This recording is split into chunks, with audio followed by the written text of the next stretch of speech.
எம்ஜிஆர் கையால் தான். அப்போ அவர் என்னை கட்டிக்கிட்டார். அப்போது நான் ஒரு ஷர்ட்டு ஒன்று போட்டுருக்கேன்.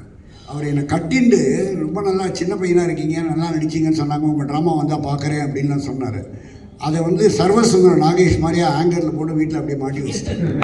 யாரும் போடக்கூடாது, வாஷ் பண்ணக்கூடாதுன்ட்டு. எனக்கு ஒரு லக்கு, அந்த ஷர்ட்டு போடணும் போனால் எல்லாம் நடக்கும்.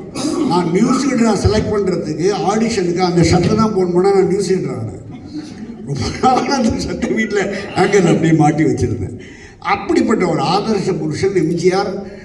இன்ஃபேக்ட் எனக்கு நான் ஒரு நாள் முழுக்க எனக்கு ஒரு நியூஸ் ரீடராக ஆகஸ்ட் 15 அவர் கொடியேற்றுவார். அதுக்கு நான் லைவ் ரிலே பண்ணுறதுக்காக போனேன். அப்போல்லாம் லைவ் ரிலேனா இப்போ மாதிரியா லைவ் கிடையாது. அது வந்து நம்ம அங்கேயே ஷூட் பண்ணிவிட்டு அப்புறம் போடுவோம். அப்போ ஃபிலிம், அதெல்லாம் பிளாக் அண்ட் ஒயிட் ஃபிலிம். நான் என்ன மறந்து நின்றுருந்தேன். எம்ஜிஆர் வந்து கோட்டையில் பேசுகிறார். பக்கத்தில் நான் வந்து ஸ்கிரிப்ட் வச்சுன்னு நோட் பண்ணிட்டு இருந்துட்டுருக்கேன். அவர் என்ன பேசுகிறாருன்றதை கேட்குறதில்ல, அவர் கலரை பார்க்குறேன்.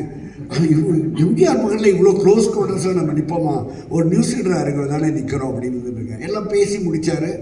நான் அடுத்தது எங்களுக்கு வந்து ரயில்வேயில் ஒரு கவரேஜ் இருக்குது, அப்புறம் வந்து 2-3 ஆஃபீஸ் கவரேஜ்லாம் இருக்குது. அதுக்காக கிளம்புறோம். அங்கேருந்து ஒரு ஆள் ஓடி வந்தார், வேற ஒரு போலீஸ் ஆஃபீஸர். சார் உங்களுக்கு சிஎம் கூப்பிட்றாரு அப்படின்னாங்க. நான் வேகமாக ஓடி போய் அவர் எதிரோடு நின்றேன். வாங்க வரதராஜன்னாரு. உலகமே மறந்து போச்சு. என் பேர் நான் விசிட்டிங் கார்டை கொடுத்தேன். இல்லை, வாங்க வரதராஜன் அப்படின்னாரு. சார் பிரேக்ஃபாஸ்ட் சாப்பிட்டு போங்க அப்படின்னாரு. அவருடைய அந்த குணம், சாப்பிட்டு போங்கன்னார் பிரேக்ஃபாஸ்ட். இல்லை சார், நாங்கள் இன்னும் கேமரா எடுத்து நிறைய இடத்துக்கு போனோம், நிறைய பழக வேண்டியதெல்லாம் இருக்குது, எங்களுக்கு நிறைய வேலைலாம் இருக்குது சார். சார் பேசுகிற நாளைக்கு சாப்பிட்டு போயிடலாம் சார், உங்கள் நண்பர்கள்லாம் கூப்பிடுங்க சார். அவங்க தான் மெயின், எல்லோரும் கேமராமேன் அவங்களாம் தான். பட் நமக்கு அறிமுகமான முகம்ங்கிறதுனால என்ன கூப்பிட்டு அமைச்சிருக்காரு அவர். நான் போனால் எல்லோரும், நான் இன்னைக்கு காலையில் கூட ஆனந்துக்கிட்ட சொன்னேன், எங்கே போனாலும் நாங்கள்லாம் விஐபி சார். என்னோட முதல் டிஃபன் வடை, இட்லி, பொங்கல்.